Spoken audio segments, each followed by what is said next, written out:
Let's bring on Chris Broussard. By the way, Woj reported that. Sorry if I did not give him credit there. How about Dallas? I'll tell you what. So I'll just lay it out there. Everybody has a position on stuff. I think the Nets are going to be interesting. 3 years, Kyrie's missed 66 games. Kevin Durant's missed 48. He's coming off an Achilles. DeAndre Jordan, I think they got him to foul Joel Embiid. I think like Michigan football with Harbaugh, it's going to be fascinating. It'll get talked about. It'll be top of the industry. I don't think it looks like a championship roster. They could win the championship. You They're think not so? guaranteed. You don't look at them like you looked at the Warriors when KD went there, or if Kawhi goes to the Lakers, you don't look at them like that.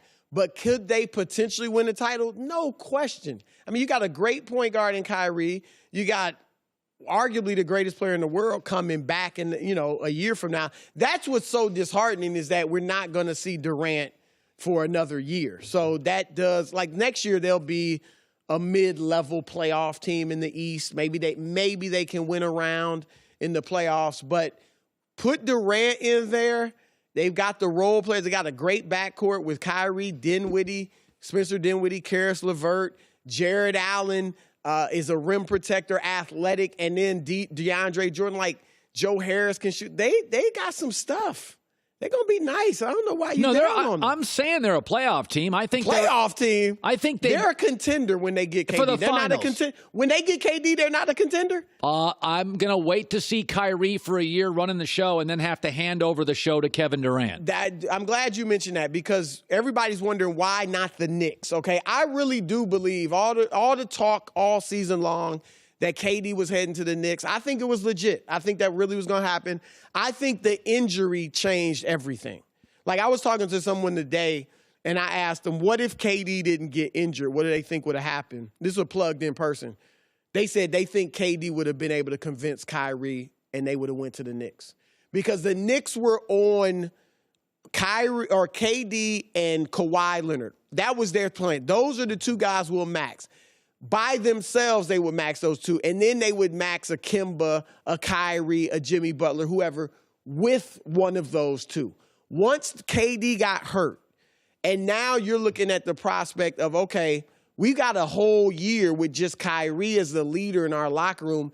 The Knicks were hesitant about that. I don't know if that got out to Kyrie or not, but then he zeroed in suddenly on Brooklyn. And I know it's a childhood. That was his favorite team. His father had season tickets, so maybe he just always liked Brooklyn. But he zeroed on Brooklyn. And in the talks between Kyrie and KD trying to get Kyrie to still go to the Knicks, Kyrie trying to get KD to go to the Nets, KD lost leverage even in that discussion once you get hurt and you're out for the whole year. So I think that all played a big role in it. I don't buy the spin that the Knicks weren't offering the max. In my conversations with them after Durant got injured yesterday, I'm told they never gave any indication to KD's camp that they weren't going to give them the max. And he's not even taking the max from Brooklyn. So I think that's okay. spin. Lakers don't get Kawhi. LeBron, Kuzma, AD, and an NBA pawn shop. I mean, that's what it's a lot of used goods. And right. And the first two are so good that you still legit. All right, they're still legit with just LeBron and AD. But even if they get Kawhi, and you get him, you're the heads-on favorite, no doubt about it. But Seth Curry was a guy they were looking at. Now, they couldn't have paid him what Dallas could have. Yeah. So maybe they would have lost him anyway. But if Kawhi is definitely zeroed in, if he knows he's going there, then he needs to just announce it so they can get some of these guys that are still out there. Because to your point, a lot of guys that they would have been interested in have already signed. So they can't get them. But I still think if they don't get Kawhi, Goran Dragic is a plan B. Danny That'll Green. be some type of trade. Danny Green. Okay, but let's just say, because by the way, Rajon Rondo. I mean, here's what I think it's going to look like. If they get Kawhi Leonard, if the Lakers do, and I don't have any insight here. You said yesterday they are the leader in the clubhouse. I'm being told they're his first choice. Okay. He spoke with Magic. His camp spoke with Magic yesterday, laid out what they want from the Lakers. Nothing crazy, but just, some additions to the staff. Is Kawhi going to be treated like LeBron in the organization? All that. as long as Jeannie doesn't do anything to screw it up in the meeting, I'm told that's his first choice. So by the way, LeBron is. I think LeBron going into his 17th year is more than willing to have the baton ready to pass. And Anthony Davis has never been a guy that grabs the baton. Right. So I actually do think Jeannie Buss could walk in and say, no, this is a three-headed super team. And Kyle Kuzma's not there yet, but it is interesting. Let's say by the end of the show today that Danny Green signs elsewhere. Let's just throw this out there because Seth Curry just signed. And these guys are falling off. Those leaves are falling off the tree fast. You would now have a team that would probably have one of the weaker fifth starters in the league and the worst bench easily. You can say what you want, but it wouldn't be a bad bench. It would probably be the league's worst bench. It would be. Here's what I think it would be: Rondo and 3 forwards. Rondo might start. Oh, I think he would start. Yeah, Rondo would start. What I'm most concerned, even if they get Kawhi, shooting. That's what they need. You're going to be good defensively because AD and Kawhi. You need shooting. If they were to start, just say, throw it out there, Rondo, Kawhi, because I'm being told some of the talks have been Kawhi at the 2, Kuzma at the 3, LeBron at the 4, AD at the 5. And if you throw Rondo in there, I like Kuzma off the bench with this group because he get more touches, more plays run from me. But just say that 5. That's not a ton of shooting. They all can shoot. Kawhi can shoot. Kuzma can shoot. LeBron gets streaky and can shoot. But that's not 2019 level three-point shooting for a team. So they have to go out and get shooters. That's why I thought Seth was such a great fit. But he couldn't turn down that money because the Lakers couldn't have given him anything. Explain D'Angelo Russell to the Warriors feels like a trade piece to me, eventually. I don't think he's eventually meaning like this summer, this early in the season? Trade deadline. So to me, KD leaves, they've got money, and they think, well, let's go get an all-star. Right. Now, he may not be our favorite all-star. I don't think he fits. But let's be honest, everything fits with Steph Curry. Well, I think you make a good point. If it doesn't work, if he's not fitting in before the trade deadline, certainly you can move him. Oh, yes. He may fit in, though.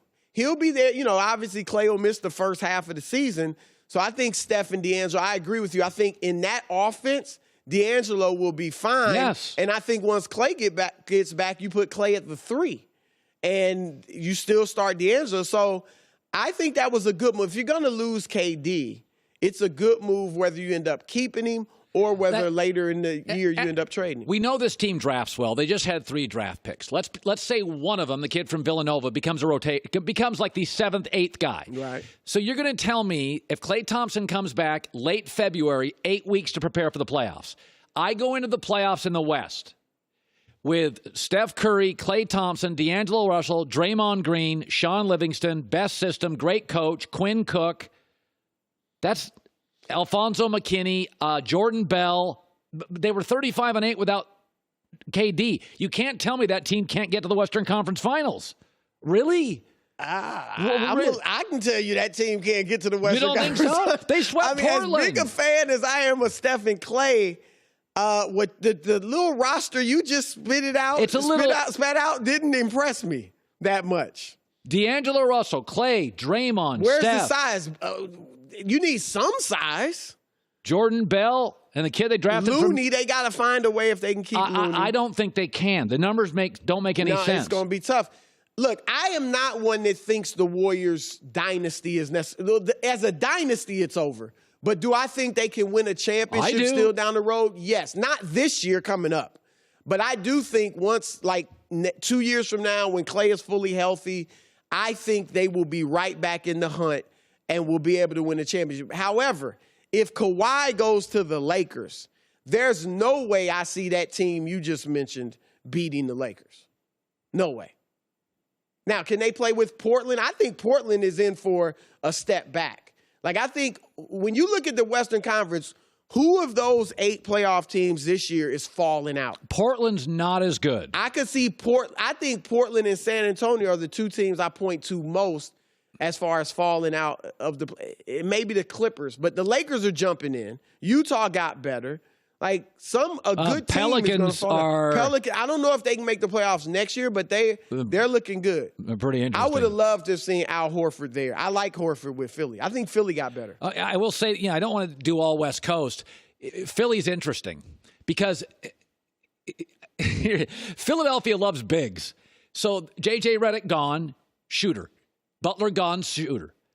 Remember, they had Dario Saric, but they gave him up to get Butler. Yeah. They had Marco Bellinelli. They gave him up. Ilyasova. Yep. Ersan Ilyasova. Okay. They've given up in the last 2 years 6 shooters. Now, they're the biggest team in the league, and they may be the best team around the rim. This is a shooter's league. But I wouldn't call Butler a shooter, and Josh Richardson is a shooter. He can shoot. And he's athletic and can deep. Okay, so Ben Simmons can't shoot. Tobias Harris can shoot. Regardless, you need Ben to come back at least attempting jump shots. So you like Philadelphia today? Yes. Now, I'm not saying I'm picking them to win the East, but I think they improved. I think they improved. you do. I would have been I think Jimmy Butler is a very good player. You know what? And he was great for Philly, but I would have been hesitant to turn my locker room over to him. 2 scouts yesterday. When Miami signed Jimmy Butler, I got a whew, we avoided chaos. Hi, everybody. Thanks for watching. Subscribe here to get the latest from the show. Also, be sure to check out more of the best clips from The Herd or go watch a few segments from other shows on FS1.